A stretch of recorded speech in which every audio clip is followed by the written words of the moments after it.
कोल्हापूर जिल्ह्यातील पट्टण कोडोलीची श्री क्षेत्र विठ्ठल बिरदेव यात्रा कायम आकर्षणाचा केंद्र राहिली आहे। एक धार्मिक यात्रा म्हणूनच या यात्रेकडे पाहिलं जातं। धनगर समाजाच्या लोकांचा या यात्रेत मोठा सहभाग असतो। 11 महिने संसार आणि 1 महिना देवाची वारी असा या यात्रेचा उद्देश असतो। पाऊस जर म्हणाल तर 7 दिवसात वाढव जोडील की रे कुठला पेरा कुठला पेरा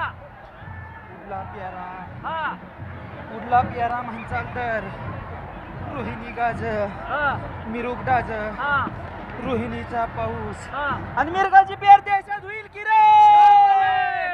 या यात्रेला महाराष्ट्रातूनच नव्हे तर मध्य प्रदेश, आंध्र प्रदेश आणि कर्नाटकातून मोठ्या प्रमाणात भाविक येतात। 3 दिवस ही यात्रा चालते। ज्या मुख्य दगडी गादीपासून ते हेडाम खेळत जवळजवळ 1.5 तास हेडाम खेळण्याचा कार्यक्रम असतो आणि या फरांडे बाबांच्या अंगावरती सतत अखंडपणे भंडाराची सतत उधळण असते। सारा परिसर जणू सोनेरी झालेला असतो। महाराष्ट्रात अनेक संस्कृती पाहायला मिळतात। या संस्कृतीपैकीच एक असणारी पट्टण कोडोलीची यात्रा भाविकांसाठी ही यात्रा म्हणजे पर्वणीच ठरते। त्यामुळे धनगर समाजाबरोबरच अन्य समाजातील भक्तही मोठ्या संख्येने या यात्रेला हजेरी लावतात। प्रताप नाईक सह bureau report, Zee media, Kolhapur.